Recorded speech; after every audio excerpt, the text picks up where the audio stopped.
There's a YouTube show full of fun facts you need to know. Carl rings the bell and the members show to the GMP Morning Show. Featured guests will come and they will blow your mind. The audience will do so in kind.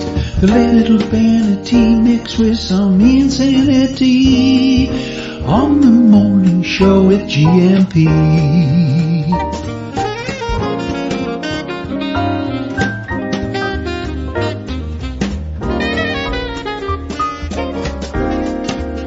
Hey, Gumpers. How many of you do air sax in the mornings? I'm there. And how many people now sing along with that fantastic opening theme tune from the wonderful Warren Sharn? Wonderful Warren. With those wonderful songs he sent to us last year, inspired by content from the show. Many more to come, I hope, in the future. Been a delight receiving songs from Warren, including that fantastic opening theme there. Are you whistling along with it? Are you air saxing to it? This is the Good Morning Portugal live stream with me, Carl Munson, from expatsportugal.com. Superb input this morning already from Moaz, from Thunder. Pete's here as well. Total rip-off. It's Consumer Tuesday, everybody. Opening with a total rip-off. The OLP is here as well this morning. Who else is in already? Deagle's in. And we got a few things to talk about this morning. Brian Taylor and Joshua Slocum as well, and joining us this morning. Brian, we're getting to know you, Brian. Joshua, fairly new, I think, to this show. So welcome to you. And as you can see from the ticker tape, I'm going to try and do this every morning to be helpful, to stop those people moaning, a bit to be the subject of my own Consumer Tuesday controversy. People tune in wanting to hear specific things and then get quite grumpy when I don't timestamp the videos or the show's too long. I did give a cheeky response the other day, actually, to somebody who said it's far too long, an hour and a half. The show should be half as long. And I said, well, why don't you just watch half of it? And Joshua is new. So welcome aboard, Joshua. Great to have you here. Beautiful picture. Could you tell us more about your wonderful YouTube pic there? That's fantastic. Is that how you're getting to Portugal, my friend? Okay, so your ticker tape should help for people. This is the closest we're going to get to a timestamp. Do people really think I want to watch the whole 90 minutes again in minute forensic detail and put, that's the bit where Thunder makes a Stephen Wright joke, and here is the joke. I mean, I'd love to be able to do that. Honestly, I would. But I do have some other things to do in my life as well. And it's a pleasure to be here for 90 minutes, but to be here for another 3 hours, forensically taking the show apart and time-stamping it is a little bit too much of an ask. That's a phrase that's come into our vocabulary, isn't it? An ask. That's a big ask. Ask, A-S-K. So mortgages at 9 today. The wonderful Jacqueline Moulen will be with us. Moulen on mortgages. At around 9, and then Ivan will be with us from Relish magazine, the online foodie magazine, with a great episode. And I'm not saying it's a great episode because I'm in it again. It's a really good mag, and I'll give you a bit of a preview of that in this next half hour. And also I'll put the if you don't want to wait and listen and talk to Jacqueline later, then just go straight to mortgagedirectsl.com. And that's where you can get a mortgage quote straight away. So I'll not get in your way. I'll not delay you. If you're interested in mortgages or getting a mortgage in Portugal, there's your link. It's in the comments now. And let me put that on the screen to show that I have shared that with you. And you can go straight there. And if you've got questions, you can come back at 9 to ask Jacqueline Moulen. But you know how we roll between 8:30 and 9. We warm up. And we ease our way into the day. And my morning glory for you this morning is this. Look at this. Out with the dogs. I like to take a picture for you when I'm out dogging in the mornings. And there is the morning glory for today. If you have a morning glory of your own to share, you know what to do. 913-590-303. 351 is the Portugal code for my WhatsApp phone number. I wonder, maybe we could have an old-fashioned twist and I can answer the phone from here on in.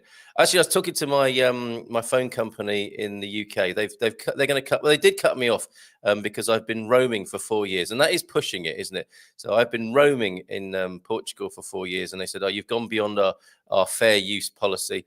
You're going to have to stop that. And so I got in touch with them. Excellent customer service with 3, the number 3 in the UK. And I'm finally going to pay as you go after years of service. But I must shout out to them on Consumer Tuesday. If you're a Brit and you're looking to keep a phone number in the UK, which is quite a good idea, for as long as you can do a dual SIM thing, can't you? Or just have an old handset lying around for when you need to receive those password unlocks. Don't get caught short with that. Don't think to yourself, okay, I'm burning my longboat and my old UK mobile or US mobile. You're going to need that, aren't you, for some security things, unless you're really on it and you've changed all those things before you come. But don't get caught out by not having your old number to receive a security text on. So I'm going to pay as you go. So it's not all is lost. I will have my UK number, but I've got to remember to top it up every now and then, or they'll just cut it off. But yeah, great service from 3 yesterday. But I was thinking, yes, should we start with our in our old-fashioned way? I know some of you here are probably old enough to remember answering the phone and saying the number, the area name. I used to live in a little village called Abson, and the number was Abson 2920, and you'd answer it almost in a BBC announcer sort of way. But we could do that, couldn't we? The Gumpers could start answering their phones, which would be highly irritating to telemarketers.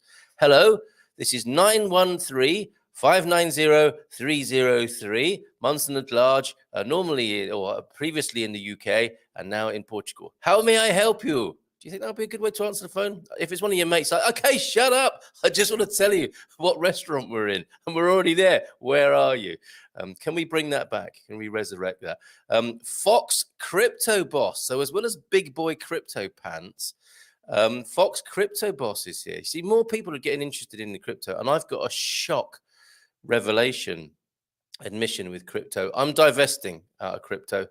I'm going to get out of it. I have my reasons, and I'll probably talk more about them. Actually, let's tee this up, shall we, with some pictures that are in from this is Consumer Tuesday news. Let's tee this up with some news from Lisbon. Thanks to Thunder, who I'm going to be starting a podcast with. We are proud to announce Munson and the Ducks Bubble Off Centre podcast. Thank you to James for the Bubble Off Centre sort of talk.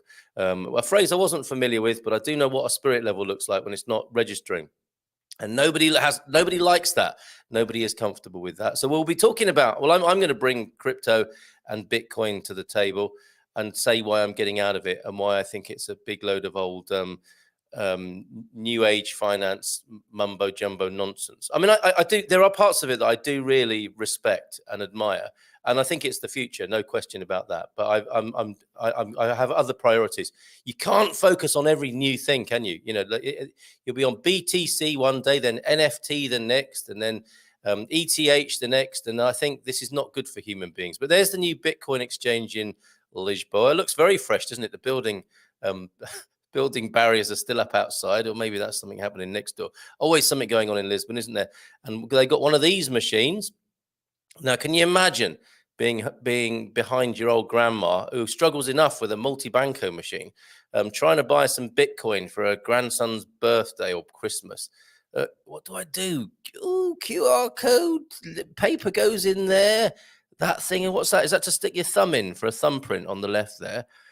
So they've got one of these, which looks good. I don't know what the hell it does. And not many people do they? Let's be honest. And then spoiler alert, this is inside the shop. Nenhum amigo de amigo fez dinheiro poupando e banco. No prizes, but please translate that, somebody, and let us know what that means. What is going on in this? Let's find out. Let's hear from the duck.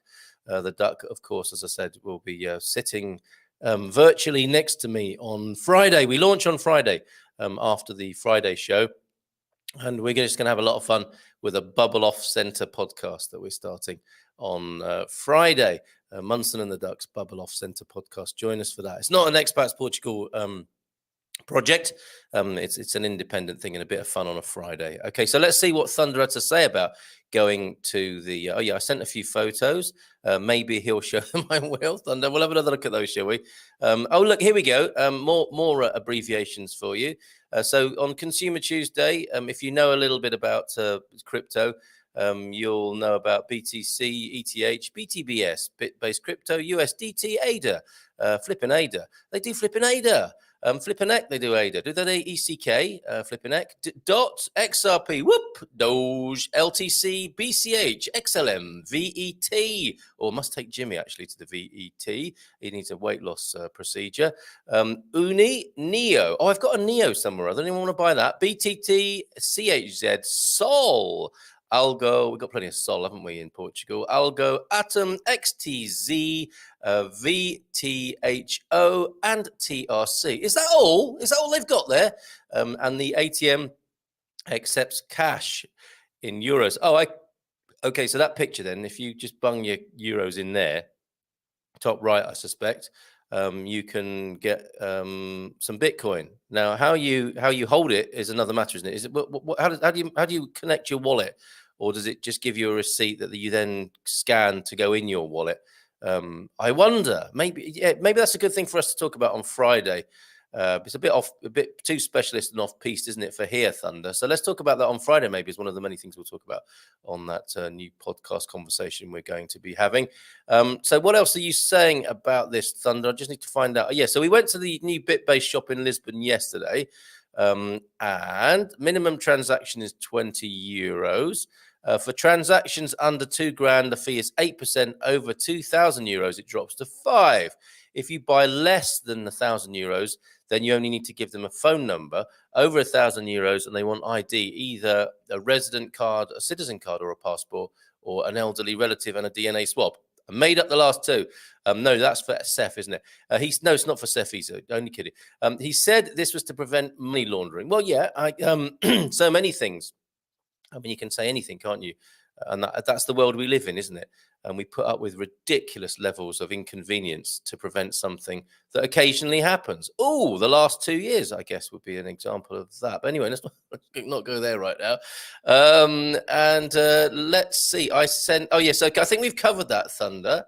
The new theme is pretty catchy. Hey, Gumpers. So I think Thunder likes, or the duck, let's call him the duck from here on in, likes to sashay around the apartment with his air sacs. What are you doing? I'm just air saxing my way around the apartment.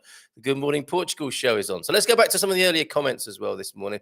Mortgage talk to come, and Jacqueline's got some great stats on the scene, on the housing and finance scene for us later on, and we'll talk to Ivan as well later from Relish, online foodie magazine for Portugal. Great publication, and good to be talking to her again. Moaz was first in this morning. Bon dia, Carl. Woohoo! I'm the first one here. Good on you, Moaz. You get that distinction and honor today. Bon dia, folks, from Jandis. Hey, Jandis, how are you? A YouTube member. Thank you very much.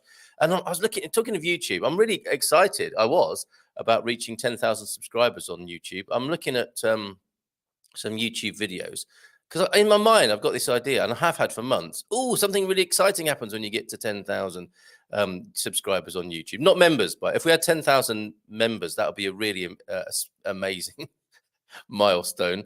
That would be really good. We'd get our own TV studio if that happens, folks. Subscribers and members are different. Members are the ones who pay us a monthly subscription. The subscribers, of course, are most of you here, I think, who just subscribe to the channel. And I thought something magical happened at 10,000. And I'm listening to this Aussie this morning. Okay, I'm going to show you what happens now when you get to 10,000 subscribers. Quite excited to get there myself.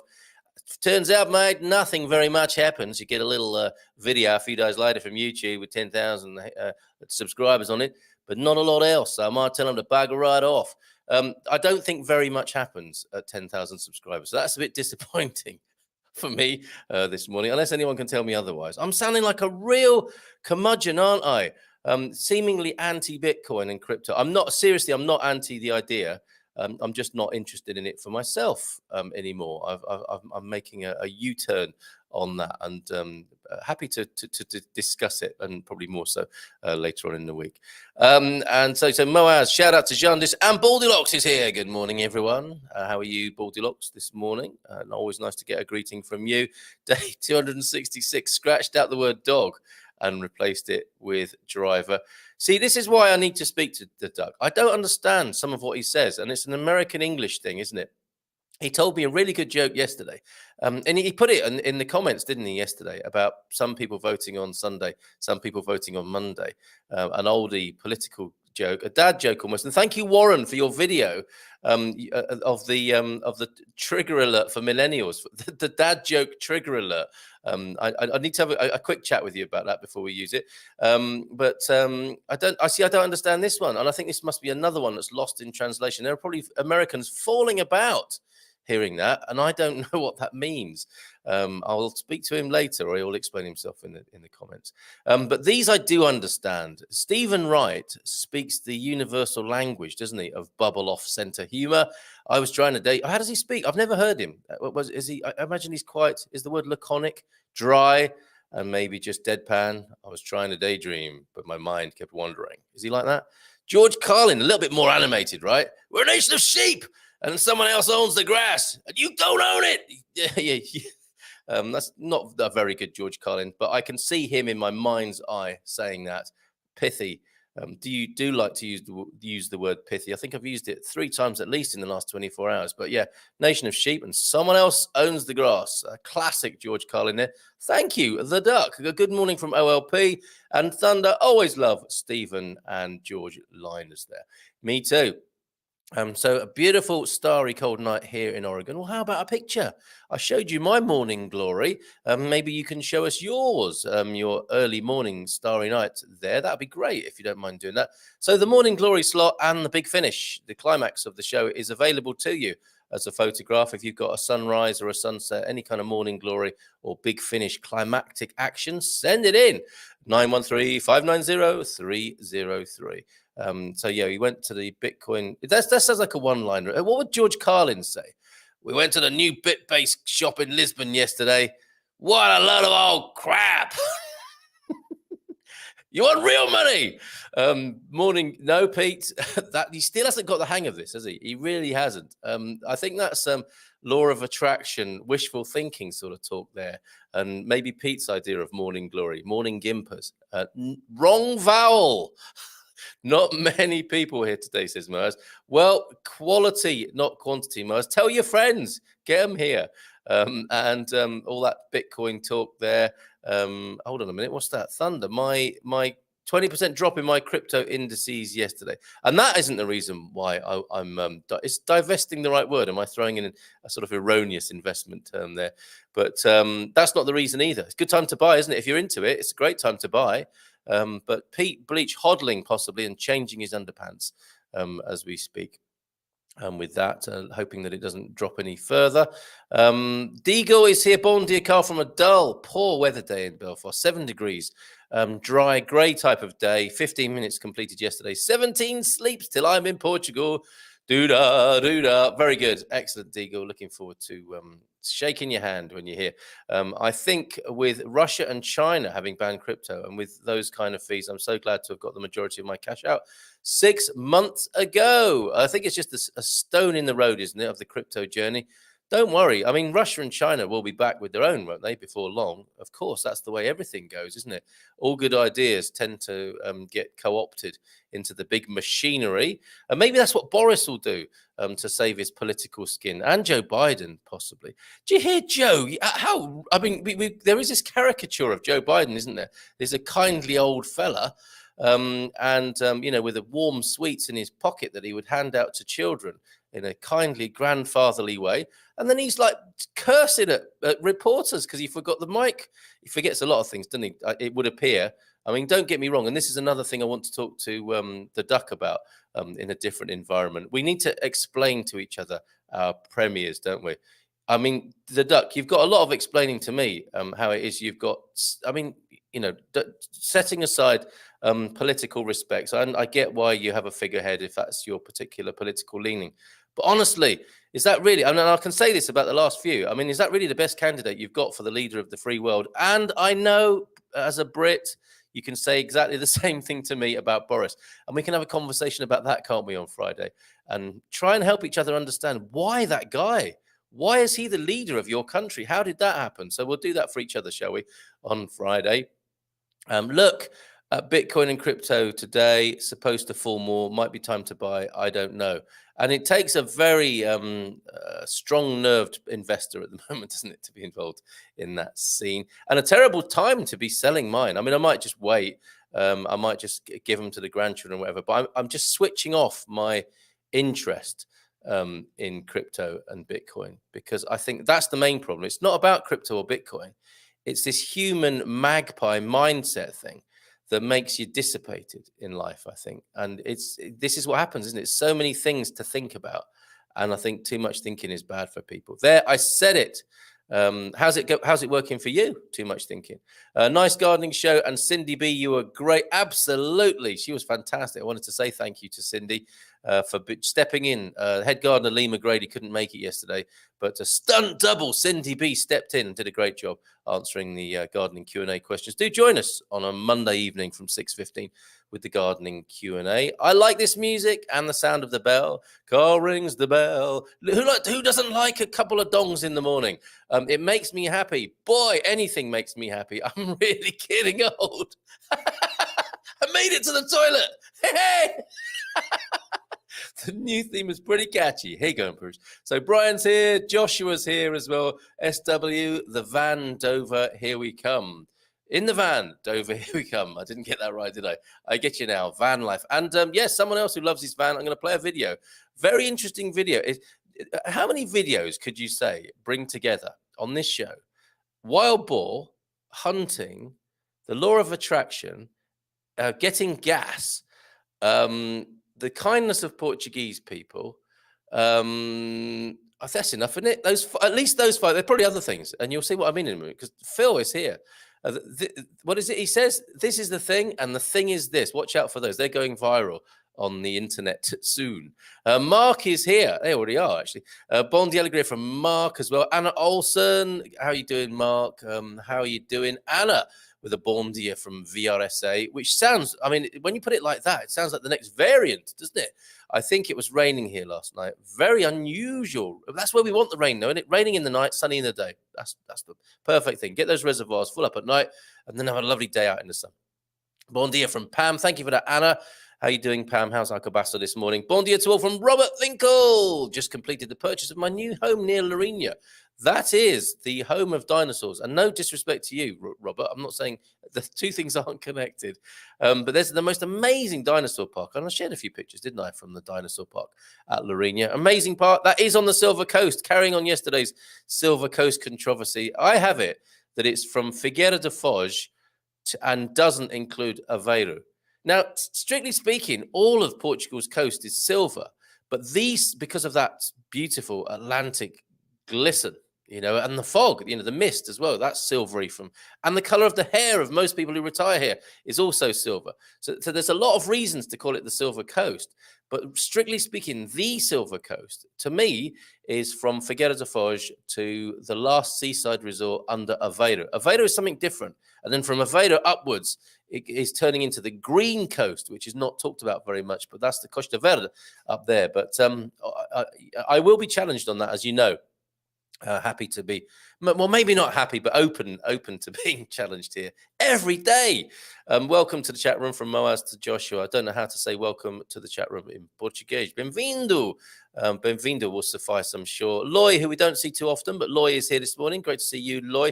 How are you doing? Are you in a van as well there? Is that another van life pick that you're sharing with us? And Eusebio's here, the prof. Have a good morning if you must. Excellent curmudgeonly input there as well from the prof this morning. How are you? How's it going for you in the land of your people? Robert Winkle, congratulations. Happy for you is Moaz with your new pad there. And just moved into Tavira. Congratulations to you as well then, Fox Crypto Boss. Can't wait for my bicycle to come from UK. It runs on crypto, Have they done that yet? And now I'm stuck at home without any transport. It's a tough old life being stuck in Tavira, isn't it? And yes, and as the actress said to the bishop, that's a beautiful sunrise. It's my pleasure to capture those in the morning. Carl, surprised no big issues promised in run-up to Sunday's election. I thought they would have reduced restrictions for entry to boost economy. Midterm starts for Ireland, UK around February 14th. Okay, yeah, it's interesting. It does. I mean, we talked to Gilda yesterday, and I read you a few headlines. It doesn't seem that exciting. Same old in many ways. Bringing out policies to stimulate the electorate, but what was it Gilda said? Every time Costa opens his mouth, he does more damage. And this is the headlines, really, the two main parties, the PS and the PSD. And then Roy Rio seems a bit of a shifty geezer. No, he smiles a lot, and he's trying to be nice, with the emphasis on trying. I'm not sure if anyone's buying it or not. It's, where is cynicism and trust and faith in politics and politicians? Where are we at with that? On out of 100, would you say percentage wise, we're under 10%, aren't we? It's been a tough couple of years, obviously, for politicians, but in many ways they haven't done themselves many favors. It would appear quite a few have been nursing aspirations and intentions for the populace for many years, and were able to enact them, and still are in some parts of the world, and taking the word government very seriously. But anyway, let's see what happens. And I am open to doing a late nighter on Sunday, and following the election. Who might want to join me on screen for that? It'd be a lot more fun if a few of us do it, won't it? Roaming important information from Fox Crypto Boss. Yeah, if you're a Brit, I recommend 3. You can get one of their. You can do everything but via text messaging, not text messaging on your phone, but by text helpline online, which is really good as well. You don't have to ring anybody if you want to talk to 3 in the UK. Seems that most of the chat here is with crypto. Portugal's turning into the Bitcoin hub. It is, no question about that. That's a very wise observation there, Brian. Something's happening, isn't it? And that's because there's no tax. There's no capital gains tax yet on crypto gains. I don't know how long that will last for, and it might be like NHR and Golden Visa. And with some people saying, okay, enough's enough now. We've got them here.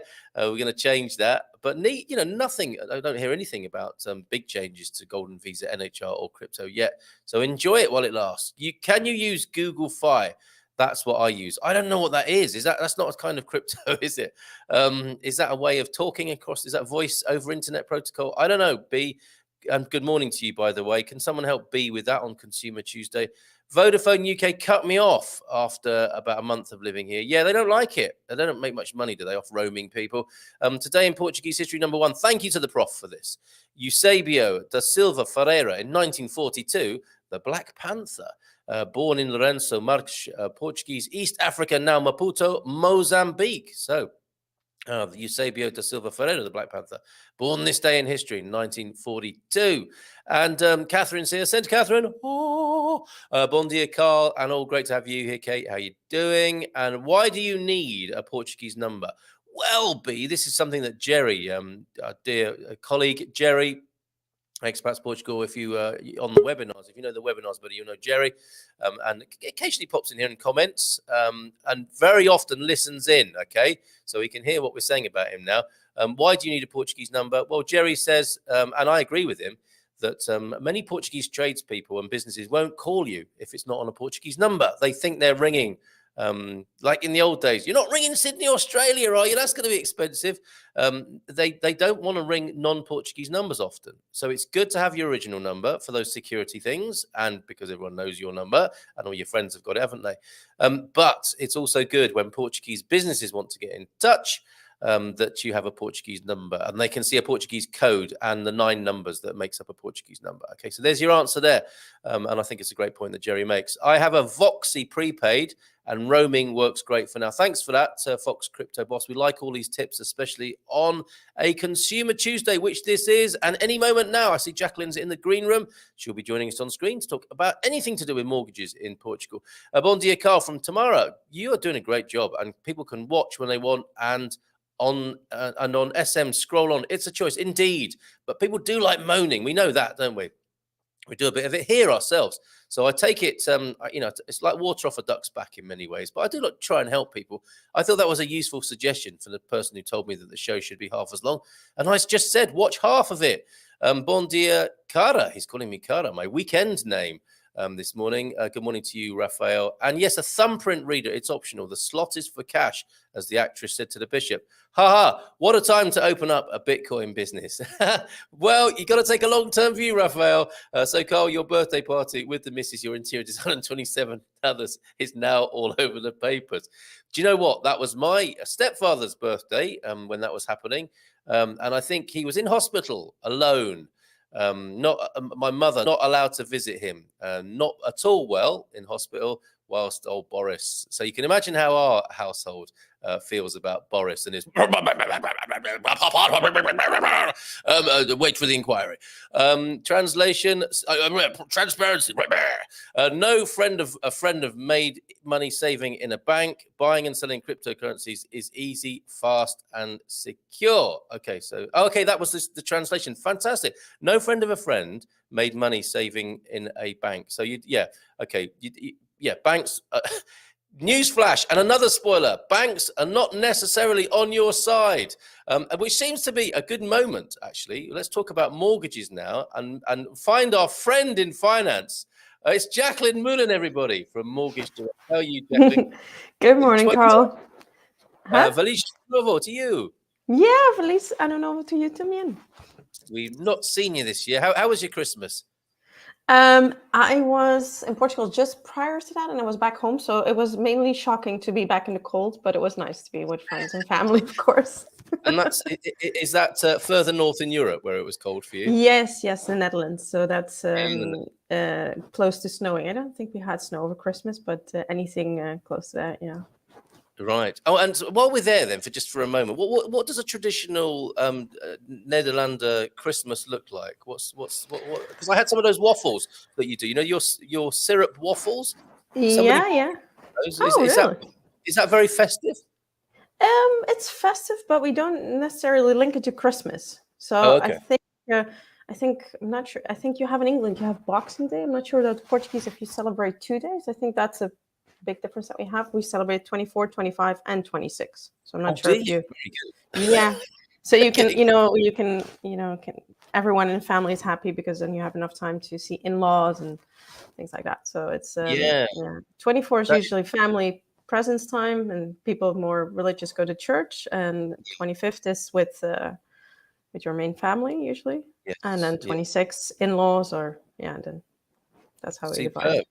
Well, that sounds very, very decadent and enjoyable in the Netherlands, because it's pretty much all over, isn't it? By about Christmas Day evening, Portuguese are thinking about going back to work sometimes on the 26th. Oh, wow. Okay. Yeah, no one goes back to work until 27th. So very good. Yeah. Well, you're back at work now, aren't you? You're here with us talking about anything that anybody wants to know about mortgages in Portugal. So good of you to be here. And this is a monthly residency, I'm pleased to say as well. So we'll always be able to talk to you at least once a month. And if people want to talk to you anytime between, best thing to do is to go to the website, mortgagedirectsl.com, which I'm putting on the screen now. But Michelle, why did I call you Michelle? Jacqueline Moulen. I think it's probably the Moulen there, is here with us to ask anything, or you can ask anything about mortgages to Jacqueline, and she will give you some great straight answers, which I've said before. It's always great talking to you because you are like boom, boom, boom with the answers. First question from me is all this talk about Bitcoin and cryptocurrency this morning, and all those smarty pants crypto people are saying, can I pay for my mortgage in Bitcoin yet? Have you seen any changes yet? Is there any integration happening with crypto and the traditional mortgage market? No, not really. Most banks are still kind of looking at it a bit hesitantly, and there's no taxes paid on that income, so they don't really know what to do with it. So usually the banks want to, be able to verify it for taxes. But if you would sell your Bitcoins and to have some cash to pay for the property, which is not the mortgage part, then of course that's fully legit and accepted. Great. And you hit the nail on the head. That is the problem at the moment, isn't it? They don't know what to do with it. This is the way. Banks are extremely traditional, aren't they? And tend to stick to what they know. And something comes along like this, and it takes quite a long time for the effects to be felt. So no news at the moment for those crypto people who seem to be moving increasing numbers to Portugal. You do have some other news for us, don't you? From the scene, from the housing scene, from the finance scene. Tell us all about that. Well, it's just we work with a lot of introducers of real estate, and one of them just came back, and it's a very big, well-known channel from the UK, but they have people all over Europe and the world actually coming through the website. But they just mentioned they had 674,571 property hunters for overseas in 2000 per month in 2021. So that's per month. That doesn't reflect only Portugal or only Spain, but Portugal and Spain are definitely very high up in those numbers. So that's so many people looking to buy property overseas, and why wouldn't they? But it's I find it staggering numbers. I was like, whoa, that's really a lot of people. Can we have that number again? So 674,571 average number of visitors per month in 2021. Yeah. And 900,000 visitors in January 2021 alone. So that's wow, a month. A month. Yeah. Wow. Yeah. And looking at Iberian properties, basically, right? Is that what you said? Yeah. So they look also at France and Turkey, Greece, Cyprus, Italy, but Spain and Portugal are very strong. Gotcha. Okay. Yeah. All right. So this is global interest in moving to Europe then for all sorts of reasons. South. Yeah. Political, maybe. Yeah. Around the Mediterranean, basically, that's where people want to go. For a better quality of life. Interesting. So anything else from the industry? In terms of that was interesting just to know from the property side, and of course we do the mortgages. I think interest rates are still very low. If I talk to people, they almost fall off their chairs. I was talking to a gentleman a couple of days ago. It's like, really that low? Like, it's like in the UK, it's nowhere near close to that number.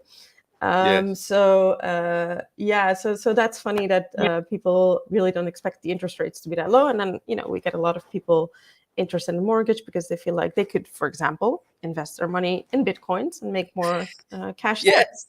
For example, not financial advice, but a serving suggestion. Yeah. And we had another bank coming back to us saying they can also do bridging loans, which is something that we get questions about too. So basically, you can buy a property that you already have with a small mortgage, and you want to buy a new one, and then you could have an intermediate finance solution. So that's something, mortgage perspective, perhaps interesting for those of you who already bought a property and looking to buy an upgrade or anything else. Okay, very good. Yeah. Okay. So staggeringly low mortgage rates, and you're going to have to start getting sort of crash mats from a gymnasium to put near people's chairs in your office when you. Have you got an illustration for this? Because you were great on this when we spoke previously. On an average property, what those sorts of payments are. Can you give us some sorts of illustrations as people think about what questions they want to ask in the comments? Do you want me to give an illustration on the bridging loan example, or do you want me to give anything? Actually, yeah. Okay. Well, that's certainly of interest to people, isn't it? The bridging loan presumably is when you're stuck and you haven't sold your own property from your country of origin, and you need some finance in the middle. But that and the regular borrowing would be great to learn more about. Yeah. So I have an example right here with bridging loans, so I can just easily make sure I don't make any mistakes in terms of the numbers. So let's say you're going to buy a property, 500,000, and the mortgage that you need for the new property is 440,000. The estimated value of the property that you own is 200,000, and you have a mortgage left of 50,000 on there. So the term 30 years, no life insurance is asked by the bank, so that's really nice for people who are not resident in Portugal, actually, that you usually don't have to take out life insurance, which saves you money, or you can, of course, source it anywhere you want if you would want to have it. So the mortgage amount would be, so just to summarize, 440,000 is the mortgage that you need for the new property. You already had 50,000 in the old one, so you add those two, making a mortgage of almost 500,000, 490,000. And the mortgage paid over 30 years, it would give you an interest rate of 1.9%, 10 years fixed, and then the remainder 20 years variable at 1.09%. And it would cost you a month, or the number, 1,489 euros. Okay, so there you go. An illustration for you. We have some great questions coming in. And have you got an illustration for without rolling up too low together? Well, even if we just look at the number, it doesn't change anything. So let's say you want to borrow almost 500,000 and you can pay it off over 30 years. It would cost you just a little below 1,500. So the interest rates are quite representative. So that's 1.9% for 10 years fixed rate, and another 20 years variable at 1.09% plus Euribor. All right. Sorry. So that is a variable, is it? Did you just say? Well, the first part is fixed. So you have Yeah. 10 years that you're going to be exactly know when you're paying off. So another follow-up question you usually get there is, do you have any redemption penalties in Portugal? Yes. You do, but with the variable rate, which is like, let's say that's the more volatile part of the that you don't know exactly how it's going to behave. Because what actually the bank's quote is 1.09, but they take out Euribor, or they add Euribor, which is negative, and it has been so for the past 6 years, and it's minus 0.5, almost around that, always hovering around that number. So if you have a bank spread of 1.09, you would always end up at 0.59. This would be your effective rate paying. So that is extremely low. Now, let's suppose within the next 10 years, because that's a fixed rate period and you're not going to have any surprises, Euribor would go up. You could pay back the mortgage early, and at the variable rate part of the mortgage, the redemption penalty is just 0.5%. So you're not penalized big time if you are paying back early the mortgage. What do you think? What is the thinking behind this product from the industry then? That things are going to change after 10 years? Because I mean, we after the pandemic, obviously things are going to be very different economically, aren't they? So, it's looking like an uncertain future, isn't it? So, are they sort of indemnifying themselves there by giving a fixed rate for 10 years and then maybe get some of their money back after the 10-year period? The banks don't get a lot of money back there at this moment because the actual spread that they're offering is really low. Euribor is, I mean, no one can look 10 years in the future, but at this moment, the projections still are that it's not really going up, and it has been so for the past, as I said, since I started doing this work 6 years ago, Euribor has been below zero. It's what the banks can fix it. So yes, it is definitely contingent to or responsive to what is the investment climate in Europe. But so far it's still quite and also projected not to go up big time. And great, but the good news is, sorry, go on, carry on. No. That's the main thing I want to say. But the good news is you can cash out, or as in you can pay off early with not too bad a penalty there by the sound of it. I don't know. I mean, that seems to be not too punitive. If you compare it to the north of Europe, that's a really low redemption penalty. That's the second one when people fall off their chairs. So yes, of course. Two mats, one on each side of the chair. It sounds like a lot of fun in your office at the moment. People falling over all the time. Yeah. Can we have another mat in here in the first aid kit? We've got some wounded mortgage clients. That's right. It's a really happy wounded mortgage clients here. Okay, so questions are coming in now for you, Jacqueline. If one's entire income were for trading crypto, would that make it difficult to get a mortgage? They are among us, these crypto people. What do you do? What's the workaround then for this sort of thing? Get a partner who has a fixed job. Get a partner with a proper job. Okay. Well, I'm not saying no judgment on the way you earn income, but yeah, the banks take it. They want to see it represented in tax returns, also money laundering checks. So this whole crypto reality where it's not taxable income, banks don't know how to go about it because it's harder to establish and to comply with money laundering checks, which they need to, because basically you're usually coming from abroad and then you don't generate an income in the country. So they have to do a lot of paperwork checks to make sure that money is earned through a legit way. And that's just, regulations coming from Central European banks, Portugal bank. So you can't really go around that. Well, I'm no defender of banks, as you can probably tell, and anyone else can probably tell. But, I mean, from their point of view, the most reliable document they can find is your filed tax return, isn't it? So that'll be an important thing.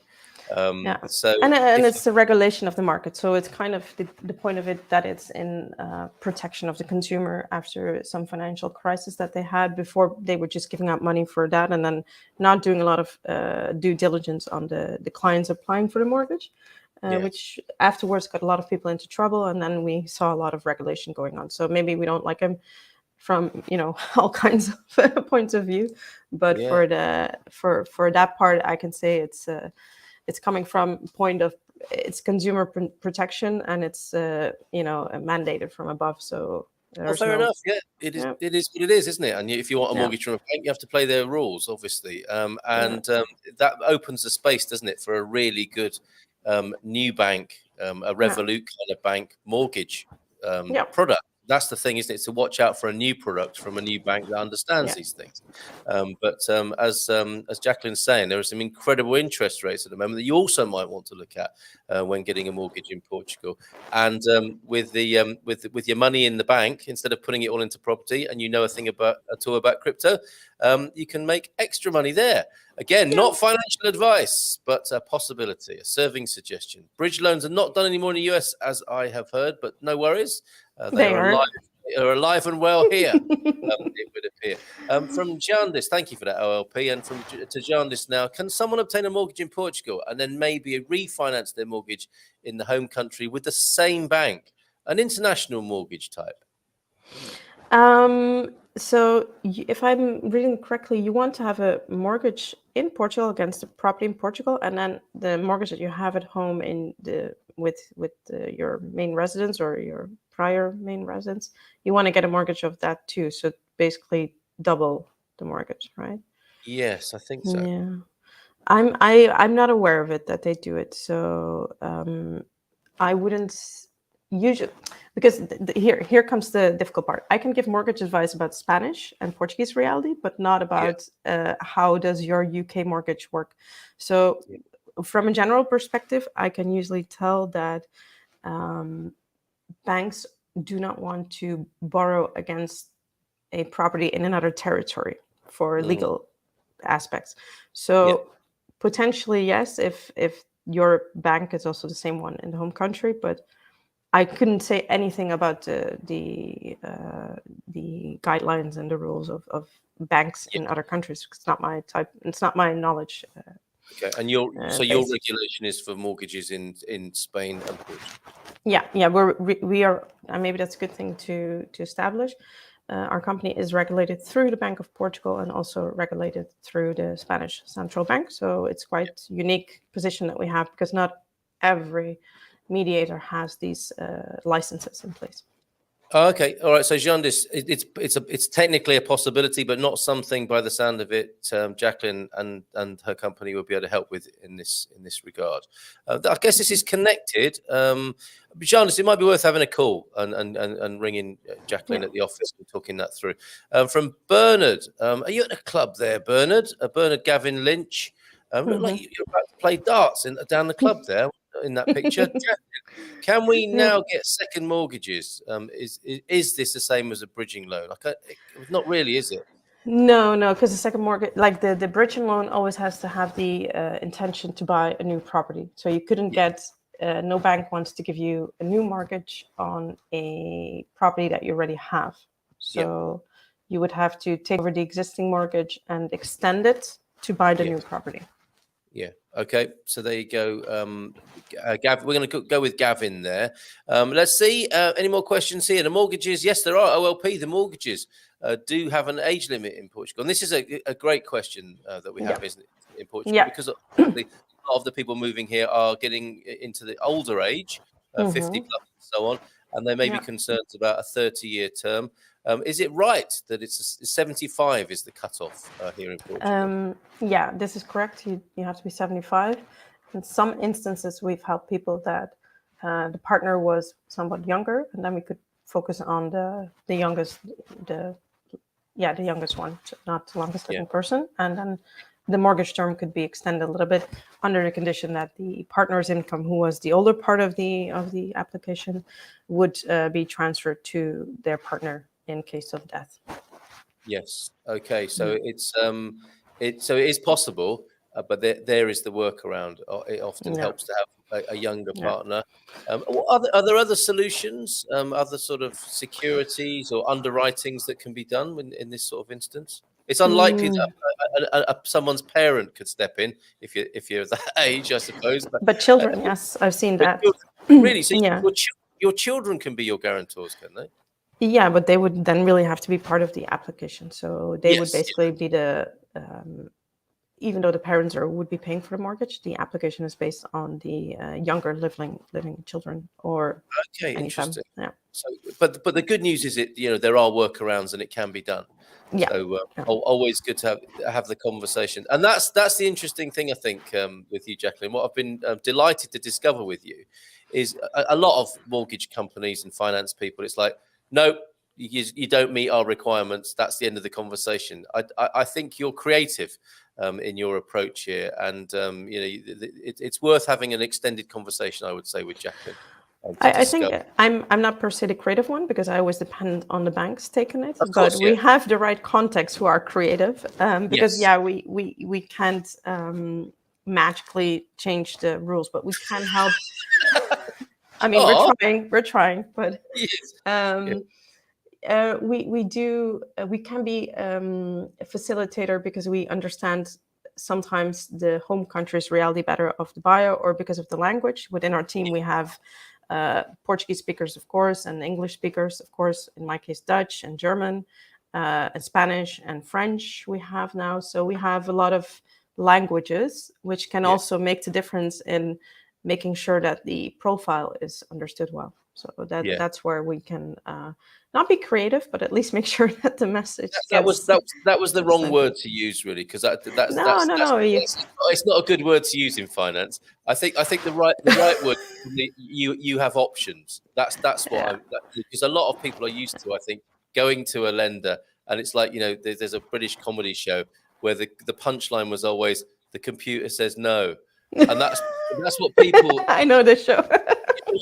People are up against it. The computer says no, but your company, I know, is not like that. There are other options. Have you thought about maybe we can do it with this product or that product, or align yourself in a different way as a family, etc., when it comes to the age thing, which is a really good example. So yes, there are options to explore, and the computer won't be saying no straight off the bat when you go to Mortgage Direct. So there you go. And this is connected. Moaz, can someone who is older than 60 get a mortgage? We've answered that one, so no problems there, Moaz. And good morning from Michelle to you and to both of us who's in Australia. I can't find that comment, but I saw it earlier on. And we're mixing it up a lot here with the mortgages and the crypto this morning. Entire crypto income, good question. Our entire income is from trading financial markets, CFDs and ETFs mostly, generate capital growth. Will this make it difficult to obtain a mortgage? From Mike Campion there. What do you think? In general, banks like to see like a consistent stream of income. So that's one. And how guaranteed is it? So I'm not sure with Mike here. But the main thing is, and that remains, is like, can it be identified through your tax returns? That is like, we need to see it in the bank statements. We need to see it in the tax returns. If your income is coming from buy-to-lets, you need to have contracts in place. So any form of income that we're going to be able to use for the application needs to be have a paper trace. That's the main thing. It's not that what you're doing is unusual. You just have to have the paper trails and the validation officially to show the income coming in is the gist, I think, there, isn't it? Yeah. Okay. So Sam Wells, who's the recommendation or suggestion we made was to get a partner with a proper job. Says Sam, I have a business based in Australia, company structure set up in a tax-free country. Trading crypto is my primary source of income. Would I be able to get a mortgage without a partner? It's the same thing again, isn't it? It's the demonstration of regular and official income, isn't it? I think. Yeah. So tax-free country, then tax havens. Also not too favored by the banks, but let's see if we can make some magic happen there. So I would have to talk to you, Sam, in order to to see if we can do something, because depending on which tax-free country it is, can also have different treatment from the banks. Yeah. All right. Superb. I noticed the other day that I don't know where they get these figures from, but 50% of property in Portugal is under 50,000 euros. Maybe that's all of these ruins and places you see when you're driving around central Portugal. But for those people, obviously, I'm sure at the Algarvian end of a beautiful glass and steel show home. No problem with mortgages there. What's it like at the end, where it's a bit more of a doer-upper? Can you help with that sort of thing, Jacqueline? Well, there's two things there. First, if it's a 50,000 property or below that, there are some minimum amounts for mortgages. So at some point the bank will be like, we don't really, can't offer a mortgage for amount as low as that. But the main thing with these properties is like, how are they registered? So we've been talking about the paperwork from the applicant side. Now we're going to talk about the paperwork from the property side. So basic starting point is it should be a legal property. That's one. And if you have these ruins, then maybe they're built on agricultural land. And per definition, it should, the only thing you can build on agricultural land is a shed for your tools, and not really a residence with the bathroom and a patio. And, so that's like the rules by law define what the banks can finance. So again, if the property is built on a piece of land that is not intended for the purpose of residential homes, then you cannot get a mortgage on that. All right. Not out of the question, but those things are important things to satisfy that it's definitely going to be for a house and not just a 3-bedroom dwelling for your tools. That's not going to fly. My tools are so special to me. They have their own dining room. This is brilliant content. I need to speak to Jacqueline, and soon the link is in the chat to do that, Gary, and also go to our business directory where you'll see a link through as well. Great questions. I think we've got Jacqueline for a few more minutes here this morning, so get those questions in. How many years tax returns might you need from Michelle? Depending if you're self-employed or employed. So with self-employed, it's usually 3 years. And if you have a fixed contract, it's 2 years of tax returns. But let's say 3 to satisfy all types of applicants. Perfect. And another quickie, what is the debt to income ratio in mortgage loans in Portugal, please? For someone who doesn't pay tax in Portugal, it's 70%. And if you do pay your taxes here, you're supporting the country, then it's 80%. Yeah. Okay. Fantastic. And another quickie, is there a minimum mortgage loan in the US? It's like 40K. I would say this is a good ballpark number, maybe a little bit below that too, but it doesn't become usual. Usually you would move to private loans or some kind of lending in that sense. Oh. Okay, good. And just a little tip for me here, don't use the word old, Carl, say vintage. So when we're talking about these 60-plus mortgages, they're going to be forever known now as vintage mortgages. Okay, Jacqueline, should we use that when we speak in next month? I love that. We will talk about the vintage mortgage. Okay. And then the last one, this came in from Stuart. Bon dia, I'm a contract worker with 2 contracts. One is a set amount per month and one varies. How would a bank average my income for mortgage purposes? Great question. Thank you for that, Stuart. Yeah.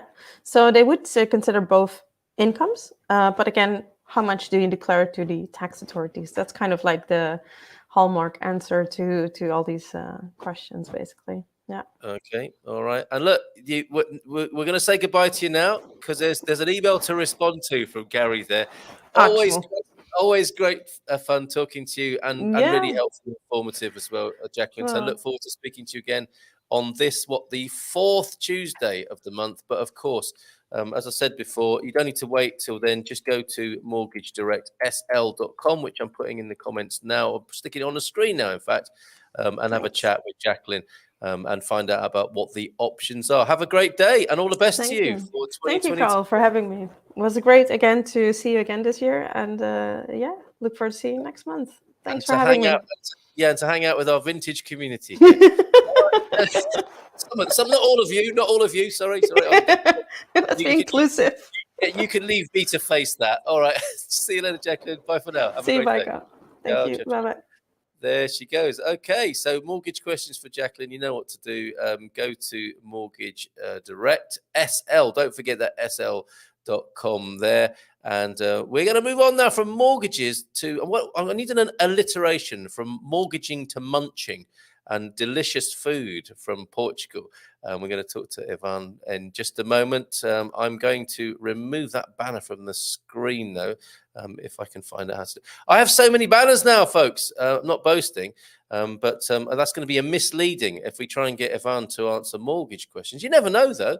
You never know. She might have that trick up of her financial trick up her sleeve like that. But no, we've got rid of that now, and we can bring onto the screen Ivan from Relish. Good morning. Sorry.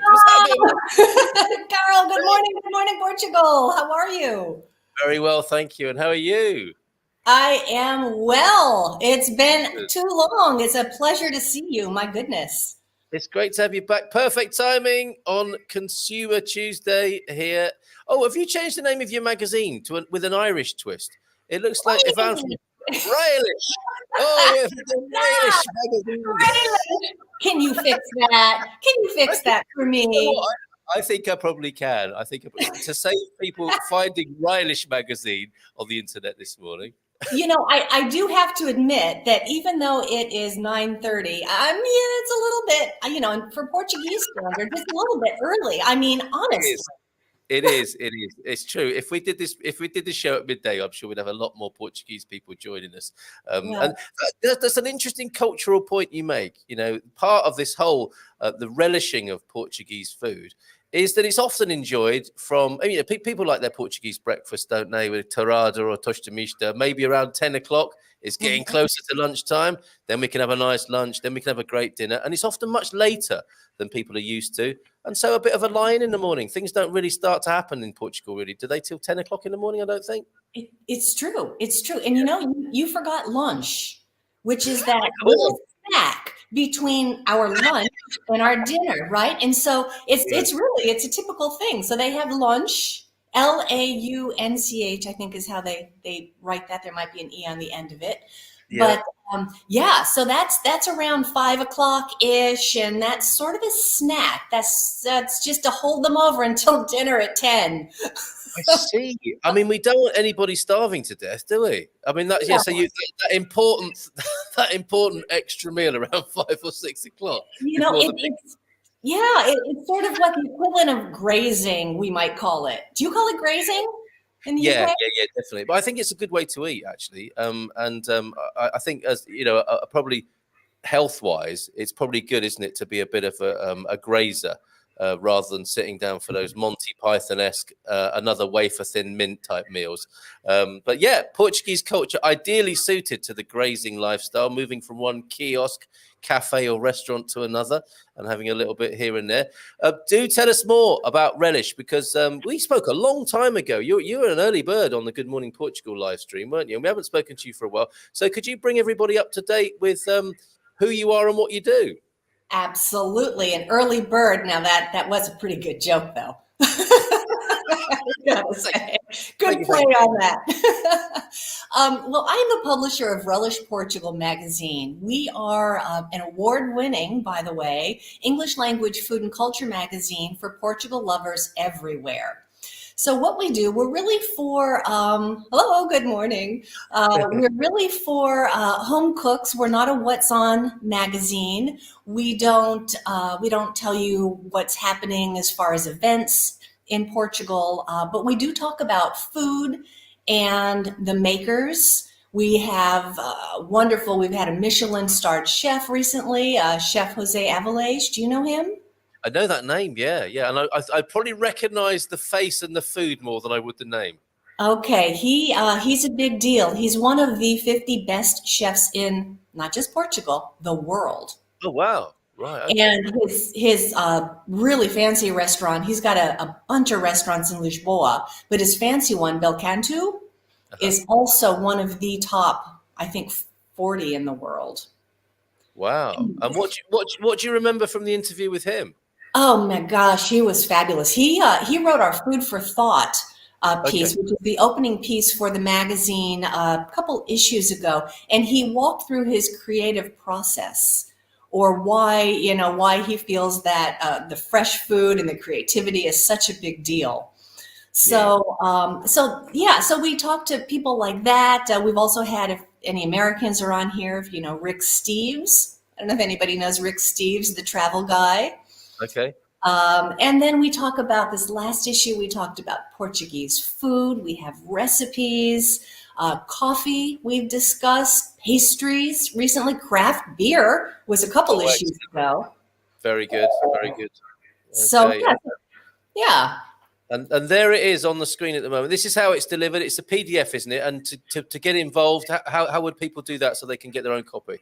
Absolutely. It's a digital quarterly magazine, and people have to subscribe to it to get it. It's easy to do. You just go right to relishportugal.com, subscribe, and what happens is you receive a welcome email, and that's got a links to all of our back issues. This is our 9th issue, and then we also had one special last year. Oh, well done. That's so good, so good. And this one, I mean, for example, scrolling through here, and we're straight into the ginger, just down the road from me. Tell us about this and one of these extra treats people could enjoy in Portugal here. Oh gosh, ginja or ginger, as they call it, big in Óbidos, big in Lisboa. It's a cherry liqueur, so it's usually like an aguardente base. So same thing they make that fabulous Madrona out of. Oh yes, indeed, yeah. So it's that kind of a base, and then they steep or macerate cherries and a little bit of sugar, sometimes some cinnamon. And as you can see on the screen, it makes this really beautiful, thick cherry liqueur. And when you go to the ginger bars, you're often asked if you want the fruit or not. And to watch them pour it, I don't know if you can see, they take the bottle and then they pour it, and they take the little stopper out just barely like that, and it drops one or two of those cherries into your glass. Oh, that's a nice touch, isn't it? Nicer than a worm. Nicer than a pickled worm, isn't it? Oh, you sure? Yeah. I suppose it depends on the occasion. If you're drinking tequila, then that's all part of the fun sometimes, isn't it? It depends on the result you're looking for too, I think. Exactly. And that's always the way with any of these things, isn't it? Right thing for the right time and place. And that is, a context is all important. And we have so many contextual foods, don't we, here in Portugal? And that's why you've got 9 episodes, 9 editions, and why there is so much to talk about when it comes to Portuguese food, right? Oh my goodness. But I do also want to point out that what we do is we've got our contributors. I think we had you in an early issue as well. And we tell stories about our contributors. We ask them to send recipes. And a lot of times people think, I don't know about Portuguese food or Portuguese recipes, but really it's whatever you're making, whatever our contributors are cooking in their kitchen. I think you sent along a banana coconut ice cream that your kids love in the mornings. That's right, yeah. So we have, things like that. We've got grilled steaks, but we also have feijoada and caldo verde. So lots of different recipes in there as well. Also, Carl, you're an expat. You've been here for quite some time, right? 4 years now. 4 years. Okay. We've been here almost 5. But one of the things that sets, I think, Relish Portugal apart from some of the other magazines, and there's some other really great English language magazines in the country, is that our contributors are all invested in Portugal. They're either expats or they're people who live here. They could be natives. They could be people that are Portuguese from another country. So it's very authentic. It's really the real deal. So when you talk about your region and the wine and the pig, right, to the suckling pig to enjoy, you know it because you've been there. I didn't just hire you to write that from some other country. So important. So important. I have been one of those ghost writers writing about skiing, having, from afar.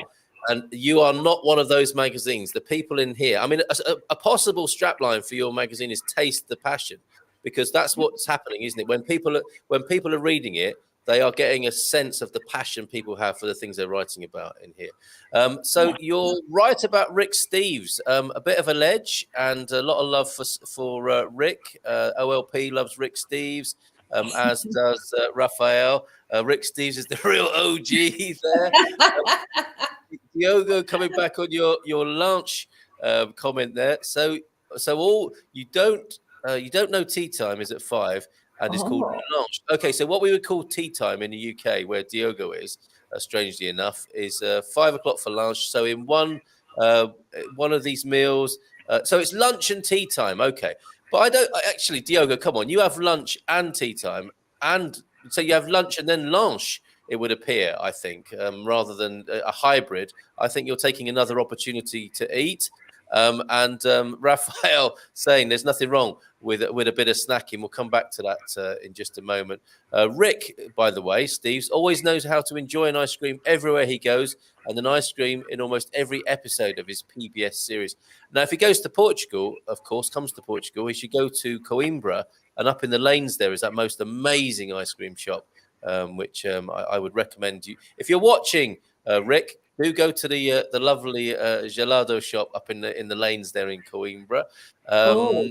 Again, look, Moaz saying Rick Steve is the best as well. I've got a little bit of a problem with scrolling through my comments. There's too many comments. You're a comment boom here.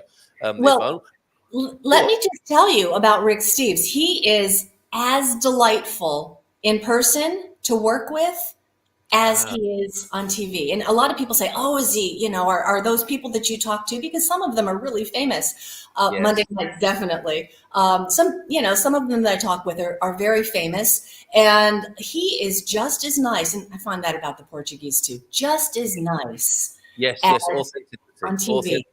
Yep. Okay. So taste the passion and the authenticity, then another great adjective for describing what's going on in Relish. You've got a new subscriber here in Tamara. Yeah, seriously, anybody, if you're interested in food and you're in Portugal or interested in Portugal, you really should be subscribing to Relish. Where are you in the country, and what's your favorite thing to eat at the moment, Yvonne? Oh, my goodness. Well, I am down on the southern coast right now. I lived in Lisboa for quite some time, and I'll just give a shout out to Gelatoria Nanarella. For Raphael there. If you haven't been to Nanarella for some of their Roman gelato, I highly recommend Salventure neighborhood. Okay. So really good. Really, really good. Yes, but I'm down in Lagos right now. Okay. Very nice. And enjoying the Portuguese weather, I see. And this is the phenomenon we have here, isn't it? Where you need a little muffler scarf on in the mornings, because you're about 10 degrees, maybe creeping up to the early teens on the temperature wise. But it gets really hot and sunny, doesn't it, once you go outside? It's this time of the year when it's better to be outside, eating one of those ice creams midday and really feeling the sun on your face. And it's blooming cold back in the apartment. Yeah, well, I don't know if Jacqueline talked about this when you guys discussed mortgages, but that is one thing about houses, especially down here. They're built for the heat. Yes. Right? And so they stay nice and cool in the summer when it's, 1,007 degrees outside. But in the winter, yes. You think I'm kidding? There it is. This winter in Portugal. That's you at the moment on the left, and then in a few hours' time, that's what you can look forward to on this very day in Portugal. That's right. So good to talk to you again. So let's get that link to your site again on the screen. Anything else you need to tell us before you go? Oh, gosh. Well, our magazine's quarterly, and we love to have people subscribe. Again, it's free. So there's no reason not to subscribe. And we've got wonderful people in it like you, and also regular expats that have come over to live the life. So it's fun. It's great. And it's delicious. And we have a playlist at the end. Oh, a playlist. Okay, that's good as well. So something for all the senses. As a foodie, I'm subscribing to Relish. There's Tamara there. And Rick has been to Portugal, all over Portugal in his episode on the country, and even enjoyed some raw shellfish being sold by some of the little old women selling vintage. We say vintage here. We're like port wine. The word old is being banished here. Vintage ladies selling from their baskets. How lovely. And yes, I'm sure Rick Steves did a show about Portugal, but I haven't seen one yet. Okay, the link to that in our forum would be really good. I'm sure that'd be of a lot of interest to a lot of people here. They could have been barnacles. The old goose barnacles. The goose barnacles. That's very televisual, isn't it? Thought we were talking about Rick Stein. No, Rick Steves. I thought you were going to say that. You hear the first bit, Rick Steve's, not Stein. Right, We'll have right. to, Rick Steen, I think, has been to Portugal as well. I'm sure Rick Stein will have enjoyed his time over in Portugal. That's another one worth looking out for. And he's been backpacking, has Rick. Is it Steve's or Steve? Steve's with an S. Okay, with an S. He's been backpacking since he was 18, and before that, with his parents traveling to Europe. Lucky lad, what a childhood. Now he has all kinds of shows on travel on PBS. Do what you love, folks, and you can end up with a job like that. Well, listen, not only does he have a show on PBS, which is really great, he's also in Relish, Portugal. There you go. There you go. So, yes, he also does a PBS show as well as being in Relish. He also does a PBS show. Lagos had some fantastic places to eat, especially for seafood, a great location. Do you have any meetups? Look, Jack Polly, on the way to Lagos on the 7th of February, we'll look out for you. Do you have an offline presence? We do not have an offline presence. You know, we moved down here during COVID times, and so we're really just kind of getting a feel for getting out and about and having meetups, but we certainly do have some things planned. Okay. I'm hoping to do a pop-up not too far in the future with some really fabulous up-and-coming chefs. Oh, good. So there'll be a food gathering of some sort. I'm hoping. I'm working with a couple local restaurants on the beach because, well, it's Lagos, and trying to bring this really great group of chefs. Have you heard of New Kids on the Block? Not the band. I was just about to say yes, but then if it's not the band, then no. No, not the band. It's they were named by their fans actually, and it is a group of 6 or 7 young, some are a little bit older, but young in their 20s kinds of chefs. Who are doing cutting edge food in Lisboa. They were working for some fabulous restaurants. I met them when I used to frequent Taberna Sal Grosso in Alfama, just a little, 12-seat hole in the wall. Yeah. But after the pandemic came about, they all sort of dispersed from the restaurants. Things changed a little bit, the atmosphere. And then this group got back together and they do pop-ups. The fellow that I know so well runs the food at Musa Brewing Company, the food concern there. And they're always, people say, where should I eat in Lisboa? Anywhere the New Kids are having a pop-up, that's where you should eat. Well, you know what? I just very quickly searched it, and I didn't think I'd be, like you're searching for New Kids on the Block, which is going to change my my search history forever now. But I've actually found them, and they do look very cool, and they are rocking it and shaking up the scene, aren't they? Here's and I'll put the link to this, but here is a news item from the Portugal News about them. So there they are. Your top tip there. They're some cool looking fellas, aren't they? And it says, New Kids on the Block, reinvent the restaurant scene in Lisboa there. And there's some craft beer action going on behind, as you might expect with these young folks as well. Excellent stuff. That's right. That's really great. Okay, it's free, says Jack. You've got another subscriber. Yay, welcome. And I love that picture in Stubble near a shaku, Jack, right? Oh, sitting next to the giant shaku. I think you're right. Well spotted. And a tip for you, if you haven't had Chef Aaron Goldstein in one of your magazine releases, definitely speak with him. He's actually based very close to Lagos. So there you go. It's something from our community for you. Awesome. I will write that down. Excuse me. Get down to Camprimar and the Praia Portimão. More tips there from Capricorn 12. Capricorn 12. That's the restaurant on the beach that I would love to have them host the New Kids on the Block. Oh my word!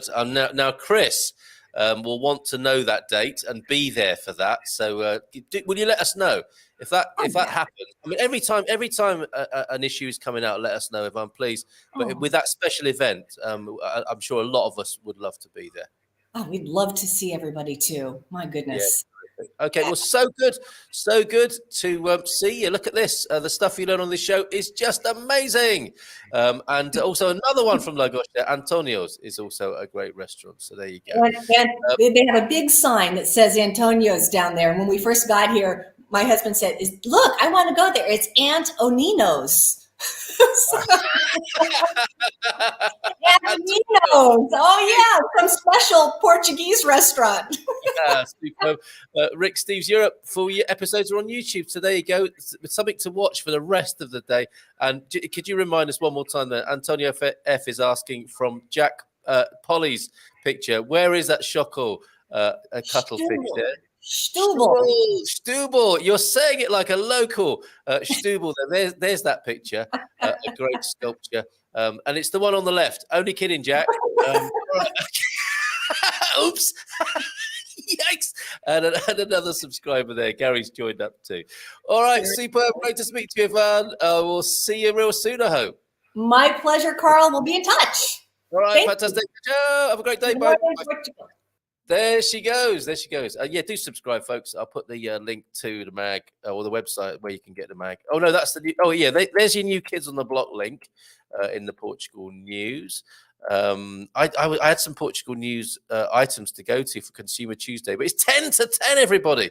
We've got stuff to do, haven't we? And Camprimar, that's loved by Jack as well, from Jack to Chris there.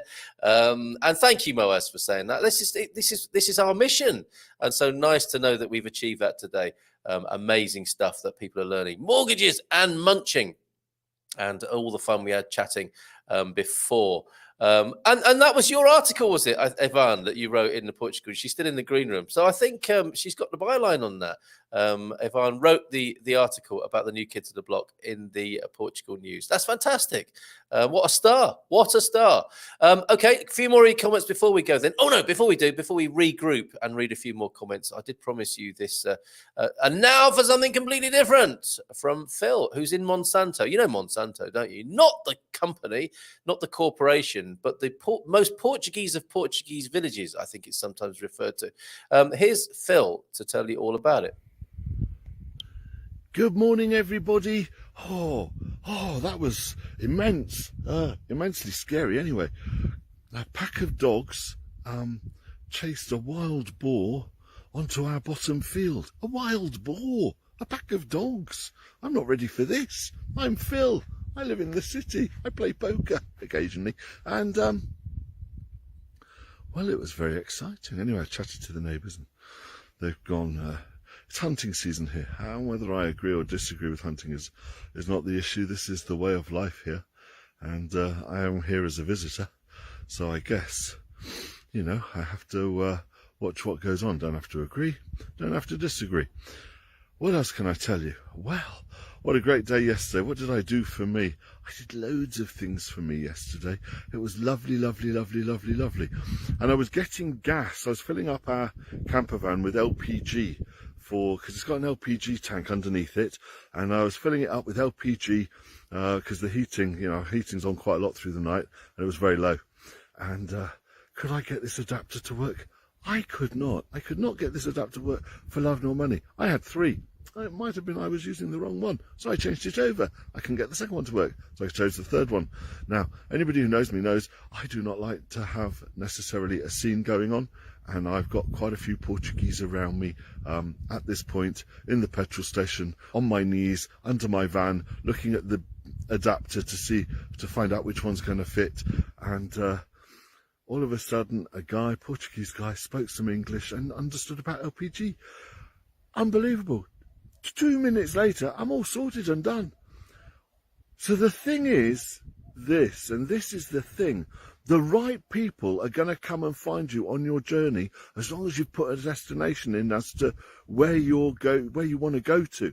If you don't put a destination in, anybody's going to find you. So you might find some right people, you might find some wrong people. But if you know where you're trying to get to, the right people will come. Even if their impact feels negative at the time, the right people will come for the journey. And that's the thing. Have a great day, everybody. I'll speak to you all soon. Lots of love from here in Portugal, Phil. There you go. Boar, Monsanto. It made me laugh. It made me giggle when Phil said he was getting gas. I mean, don't we all when you get to a certain vintage? And actually, all our lives, let's face it, part of being a human being. And he's got a bottom field, whatever that is. Okay, thumbprint readers. We'll go back to thank you, Phil, for that. And I'd love to see more of those. This is the thing. And the thing is this, of course, with these law of attraction manifestation insights in there as well. New to Portugal, making a new life over here in Portugal as well, up there in Monsanto, where, of course, that's a Game of Thrones prequel was filmed. Have I got that right? Have I made the right filmic or series reference there? I'm sure you'll tell me in the chat. Okay, I'm scrolling all the way back to about 8:45 before Jacqueline joined us, because there was so much good stuff coming in. China will mine your bitcoins for you. That is definitely not financial advice. Okay. Sarah Yerman is here, the great cyclist of Portugal. Had a great chat with Sarah. If you're interested in cycling in Portugal, do please watch the show we did together when she talked about all things to do with bicycles here in Portugal. Thanks for keeping my seat warm, she says. Happy to be in Portugal after spending the winter in America. Brought another bike and have no return ticket. Wow! That's it's almost like the bicycling equivalent of burning the longbow, isn't it? But you bring the bike and burn the return part of the ticket here in Portugal after a winter in America. Great Gil Scott Heron song, right? Gil Scott Heron, Winter in America, a perennial, whatever the year. No friend of a friend ever made money from a bank. There you go. The translation of that sign that the duck sent us earlier on. Let me bring that back onto the screen. So in case you weren't here at that point, here's the new Bitcoin shop in Lisboa, and there is the translation thereof. Okay, thank you very much to Duck for sending us those pictures. Fox Crypto Boss has been busy, I think, saying Google Bank of England CBDC. What's that all about? Eusebio had played for a Sporting Lisbon feeder club in Mozambique. This is the Black Panther we're talking about. This day, it was born this day. Was it in 1947, possibly? 1942 is when the Black Panther was born, and was persuaded to join Benfica. On the 15th of December, 1960, Eusebio arrived at Sorry, this is not the same Eusebio, is it? I'm completely confused myself there. Forget what I just said. Or is it? I think it is. I think it is. Sorry, I've messed that up for you, Prof. But on the 15th of December, 1960, Eusebio arrived at Lisbon and was sent to Lagos in the Algarve. Now, the problem I've got here is I didn't know that Eusebio was called the Black Panther. So forgive me for messing that up completely. I've learned something today. You've learned that as well as what a pillar guy can be sometimes. We kept our French numbers, and with WhatsApp, it is not a problem. Well, so far that is. Yeah, that's it. With the roaming thing, after a while, I think the phone companies do and may lose their sense of humor when it comes to supporting their phone system for you abroad. It's going to cost them money, isn't it? Dad! What's that? Is that a Jack Polly a reference there? Thunder, I need a lesson or two, please. What on how to use Google Translate? Or how to buy Bitcoin. The ATM shows a QR code that transfers the crypto to your phone wallet. Okay. Benfica feared a kidnapping operation by Sporting. During his transfer, he was codenamed Ruth Malosso. Okay, more about Eusebio here, the great Eusebio. He remained there for 12 days until the transfer upheaval calmed down. Isn't that amazing? I didn't think those sorts of shenanigans went on in 1960, but clearly they did. While he stayed in a hotel room, he was warned that if he left, he may be run over. Goodness, Eusebio considered leaving Portugal. No wonder. But his mother convinced him to stay. It's going to be fine, son. And it was, wasn't it? La bon dia, Faija do dia, Leonware, Why I Came to California. What a tune. Please, even if you don't like jazz funk music, Why I Came to California is a beautiful tune. And of course, the likenesses, the comparisons between Portugal and California, you can hear in the song there. The sunshine in that recording is evident. We could change the words of this song and create a response version. Why I Came to Portugal. Leon Ware, also known for writing for Marvin Gaye. And I mean, he's written some amazing tunes and performed some amazing tunes, Leon Ware, isn't he? Worth looking up on Spotify, folks, if you don't know his work. From the Duck, I know almost nothing about crypto. I bought a small amount of Bitcoin 4 years ago, and I still have it. And so you've experienced the ups and downs of such ownership, right? The Duck. Podcast with me you can catch on Friday after the Friday show. Today in Portuguese history 2, after making a mess of the first one, let me have another go. 1935, Antonio Ramalho Ange 16th president of Portugal, first under the new constitution, is born in Alcaines. Okay, that's up there over Castelo Branco way, isn't it? Castelo Branco district. Nothing of note happens. Well, thank you, Raphael. So I've got myself another 90,000 subscribers to find. Again, it's quality, not quantity. GMP watched a segment on eToro on BBC. Anyone else checked it out? Follow other investors online and emulate their favorites. Interesting approach there. Did I hear Astrid talking about YouTube subscriptions? Says the Expats Portugal channel. Well, that's interesting. That's one of our lesser used channels. I think that's an old one that we don't use anymore. And it's almost like a sort of seance here where I'm getting voices from lost YouTube channels of our own. And somebody saying, did I hear Astrid talking about YouTube subscriptions? I don't know who that is asking that. And you may well have done, but I'm not sure where, possibly on a webinar. Silver play button, 100,000K and gold at 1 million subs. Okay, all right. Well, we've had a lot of plays. I think we've had over 500,000 plays, which is pretty cool, isn't it? And day 266 is not a driving license reference, is it? But is a Monty Python reference there. For a cat license. I'm still no better off.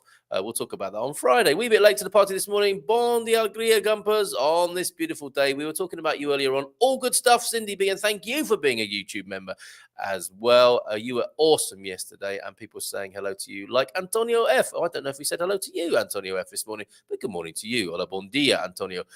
Today in Portuguese history, number 3. He's busy. 1580, Cristóvão de Moura writes to Dom Jorge de Ataide, the former Bishop of Viseu, if he will support the claim of Philip II of Spain to the Portuguese crown. A letter that I suspect shaped history there. And to me, for the life of me, I don't understand why other expat YouTubers have 50,000 or 100,000 subscribers. You offer a better service to the expat community. Do you know what? My answer to that, Moaz, is because I love doing this bit. And I'm not that fussed about doing all the other bits that are required to get yourselves the big numbers.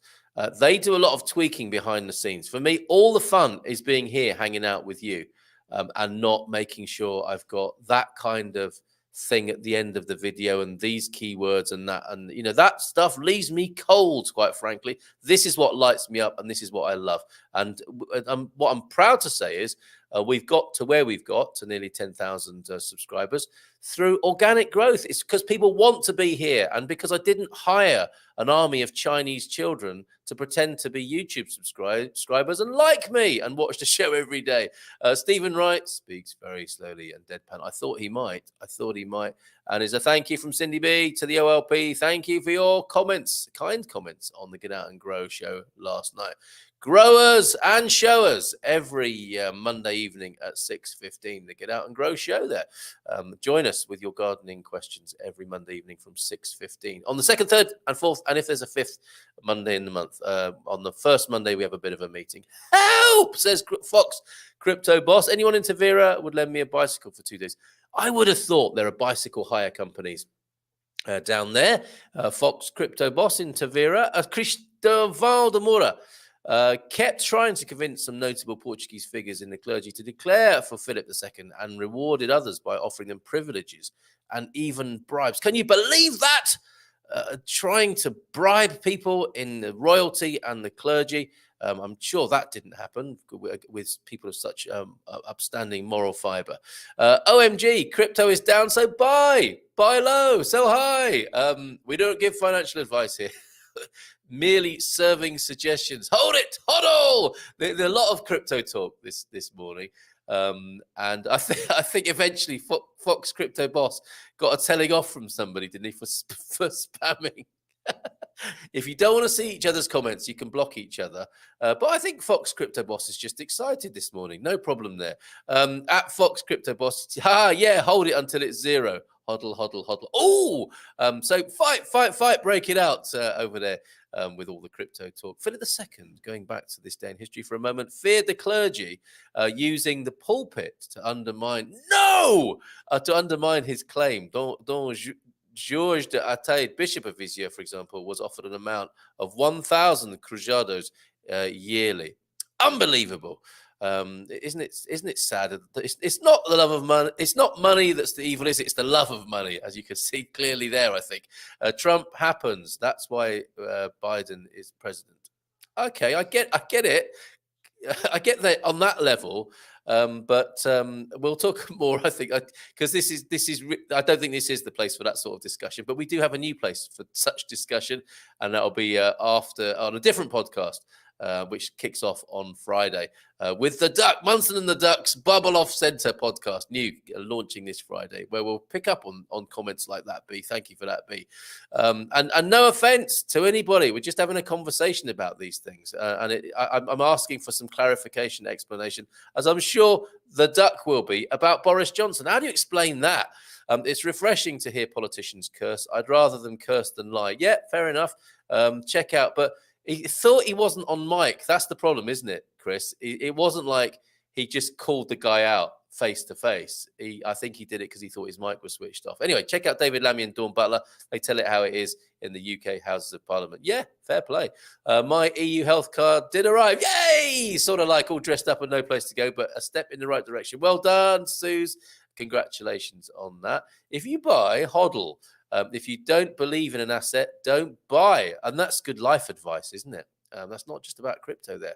And that's the thing about wisdom, isn't it? It's transferable. If it works in crypto, it'll probably work in your love life.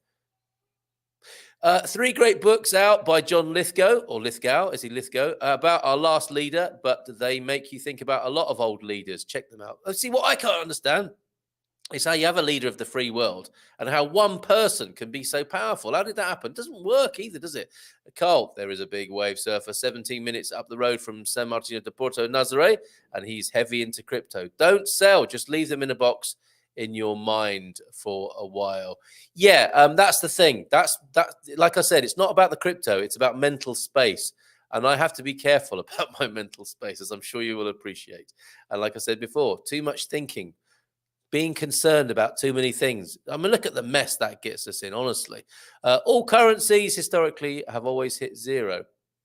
Well, yeah, that's a chilling reminder, isn't it? Smash those likes, everybody. Pippa's here. Bon dia. Good morning, Gumpers. Just joined. Always listening on the sidelines whilst working. Thank you, Pippa. Great to have you here. Chris Smith also here this morning. Bon dia from a foggy part, the foggy part of Oregon tonight. Olga Silva also in, and Jacqueline Brown's here. Portugal was at its most affluent and agricultural, fully productive under the dictatorship, which I find interesting.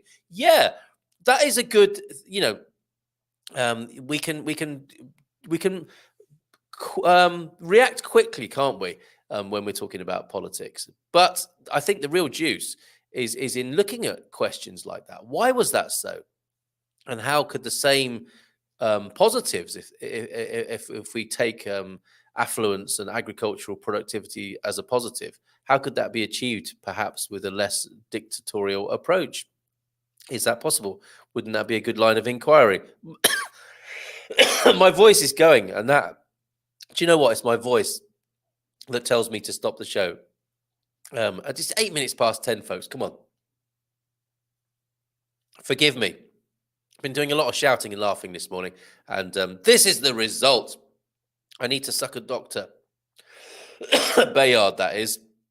So let's go to the end comments this morning, and yes, it's most people have a jingle to end the show. I have a coughing fit, everybody, and there it is. So I am going to make my way away from the crime scene this morning. That has been the Good Morning Portugal live stream with Expats Portugal and me, Carl Munson. I love this comment, though. We had Yvonne, didn't we, from Relish and Eusebio. You can imagine this in a deadpan, dry delivery, can't you? Well, she was jolly. Jack, ask for Ruben or Joao, and not forgetting Miguel at such a lovely place to eat. Don't know which one that is, but suggest you two have a WhatsApp chat about some of the great places to go in Lagos. Damn, must find that Choco Bench next time I go to Stubal, says Antonio F there. And words of wisdom from Phil. Oh, glad you like that. What a sweet man. Loving Phil, says Cindy B as well. So lots of love for you, Phil, if you're tuned in. More of those, please. Sarah, it is still winter in America. Is that metaphorically, or is that politically or socially, as Gil Scott-Heron brilliantly articulated in his song of the same name? It was your Aussie impersonation. Oh, you're making me cough again. Is that Jerry on that chat? It could be, couldn't it? Guys, if anyone wants to have a good laugh and learn a bit of Portuguese history at the same time, search on YouTube, America First, Portugal Second.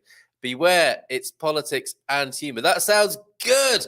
And Michelle is looking forward to Munson and the Duck on Friday. Yeah, launching after the Friday show.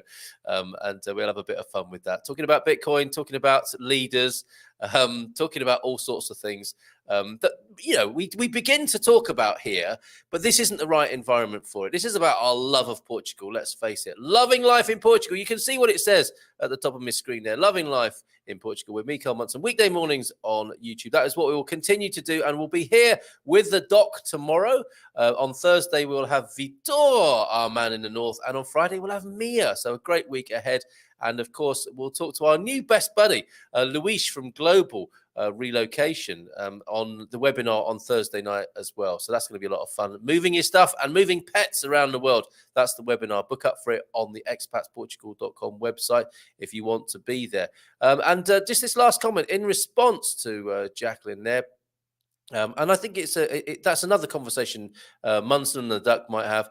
That's not true if you mean Salazar. He collapsed the economy through wars in Africa, underinvested in the country's infrastructure, and oversaw the exit of hundreds of thousands of people to Europe. Okay, so I think, again, I would still assert, though, what's in that Jacqueline said about affluence and agricultural productivity. I don't think that's said lightly. And that was a long reign, wasn't it? I mean, no support of dictatorship whatsoever here. But I think we tend to just, say like, yeah, that's true, that's not true about things. And a longer conversation, I think, can be welcomed. Even if we get to the same conclusion that you've got to there, Eusebio, I think the conversation is really, and the analysis is really important, right? Man, missing the show so much. It's been a whirlwind, has January. Thanks, guys. Thanks, Carl from France. Hello, mate. And I have a 100 trillionth dollar bill from Zimbabwe as a reminder that currencies do fluctuate and are arbitrary. Another chilling reminder about these, and that is another reason why my interest in crypto is dissipating. You can't eat it. You can't eat crypto, and you can't access it without a prolonged electronic procedure, right? Taki Doug. That sounds Welsh, but I think it's sorry, forgive me, Jandis. Is that where are you in Norway? But Taki Doug, thanks for today. Have a nice one, folks. And who was in the pic with the astronaut from yesterday? Let me just show you that one more time, and I will reveal that tomorrow morning. Here he is. Look, as I said yesterday, looking like an extra from the movie Kingpin, or is it The Witness, where Harrison Ford goes into the Amish community. Here he is again on the right, somebody from our community, somebody who's been talked about this morning, and that is the astronaut that he is with in that picture there. Look, the astronaut on the right, the Gumper on the left, and there's the astronaut on the moon, which is actually, I'll see if there's any pictures that have come in, and I'll put them up at the end of the show. But I will reveal that, Suze. Thank you very much for that. Tomorrow, all will be revealed. Take care, bye for now, and have a great day. Ciao.